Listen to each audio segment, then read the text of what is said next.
Good morning, everybody. How's everybody doing today? Welcome to College Park. It's great to have everybody here today, so thanks so much for making the trek in.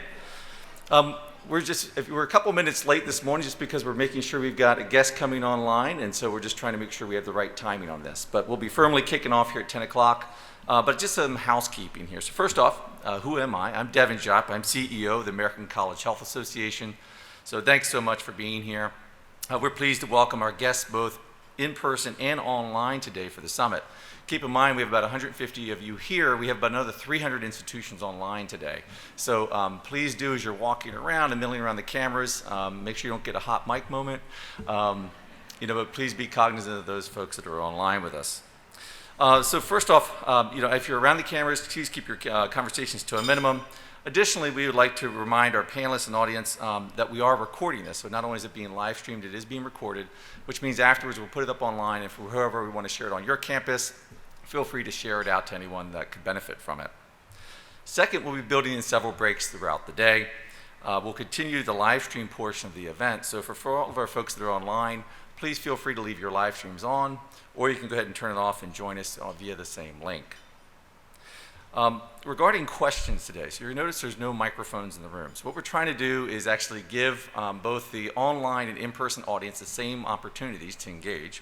So there's a website called sli.do, S-L-I.do. Take your smartphone or your computer, go to that website, and there's a hashtag ACHA19, and you can actually put your questions in online. And what that will do is we'll then queue up the questions. And then if we have time, and we've got a pretty packed agenda, we'll then go ahead and consolidate those questions and ask them throughout the day.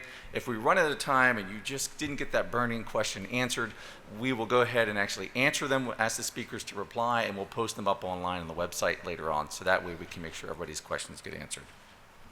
Before we get started, I'd like to recognize some of our supporting organizations for this event, and really who are incredible partners as we really tackle mental health and well-being on our campuses. First and foremost, American College Health Foundation, Active Minds, ACPA, the American Council of Education, Association for University and College Counseling Center Directors, the JED Foundation, the Mid-Atlantic College Health Association, NASPA, and NERSA. Thank you for your partnership and in promotion of this important event. Additionally, I'd like to thank the American College Health Foundation for partnering on today's event, and would also like to thank our gold sponsor, Aetna, silver sponsor Morneau Chappelle, and also the state of Maryland for their support as well, making today's event possible. At this time, it's my distinct pleasure to introduce Dr. Katrin Wesner-Harts, President of the American College Health Association and Director of the Student Health Services at the University of North Carolina, Wilmington, who will provide some opening remarks. Thank you.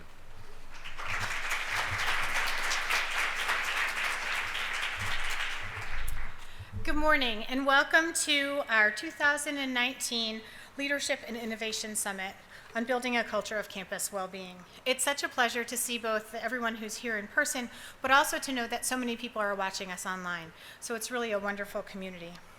So as many of you know, since 1920, the American College Health Association, or ACHA, as we lovingly refer to ourselves, has served as the voice of college health and student health and well-being. Through advocacy, research, and education, ACHA stands at the forefront of issues that impacts the health, mental health, and well-being of our nation's 20 million college students. So across our nation, we know that our students are struggling with the depression and anxiety, and we see the stresses placed upon the faculty and staff at our colleges and universities who are trying to provide services for those students and to meet those demands. At times, the concept of well-being can get lost as we discuss theoretical underpinnings and paradigms. However, our goal during our summit today is to drill down into the practice of well-being, to identify new innovations that can help foster the spread of well-being initiatives across campuses, colleges, and universities nationwide. Our theme for the summit this year is Inspiring Hope and Real Solutions to Address College Mental Health and Well-Being. That's a big title, but that's okay. We're up for the challenge. At times, dealing with the influx of mental health requests can seem overwhelming. It's critical that we look at this time of challenge with hope, innovation, and inspiration. We can solve these problems. We can improve the mental health and well-being of students. Simply put, we can make a difference. We do make a difference, but we do that together. So we're fortunate to have a really incredible lineup of talented and passionate people today to share their experiences with us. So it's my pleasure to start us off by introducing our first speakers, Admiral Winnefeld and his wife, Mary Winnefeld.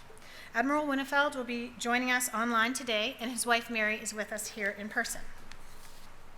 So Admiral Winnefeld Jr. graduated with high honor from Georgia Tech in aerospace engineering and was commissioned through the NROTC program. He began his naval service as a fighter pilot, flying the F-14 Tomcat and serving as an instructor at the Navy Fighter Weapons School, also known as Top Gun. During this period, he was also a senior aide to General Colin Powell, and in the next phase of his career, he graduated first in his class at the Navy's Nuclear Power School and subsequently commanded the USS Cleveland and then the USS Enterprise during our nation's response to the terror attacks of 9/11. Later, he simultaneously commanded NATO's Joint Command in Lisbon, Striking and Support Forces NATO, and the United States 6th Fleet. After serving as the Joint Staff Director for Strategic Plans and Policy, he assumed command of the United States Northern Command and the North America Aerospace Defense Command, also known as NORAD. This is one of the more difficult intros, because this is just so fascinating. I'm thinking about this, so hope it's going okay. So he most recently retired as the 9th Vice Chairman of the Joint Chiefs of Staff, where as the nation's #2 ranking military officer, his portfolios included investment, personnel, intelligence, and strategy, policy, and operations, which included participation as a member of the Deputies Committee of the National Security Council process. A frequent published author, he currently serves as a distinguished professor at the Sam Nunn School of International Affairs at Georgia Tech, where he is also a member of the Engineering Hall of Fame.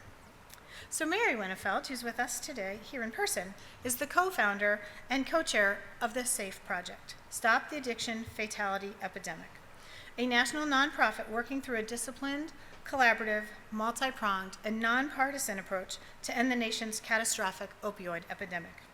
Mary and her husband, retired Navy Admiral and former Vice Chairman of the Joint Chiefs of Staff, James Winnefeld, established the organization in November of 2017, following the loss of their 19-year-old son, Jonathan, to opioids. Mary?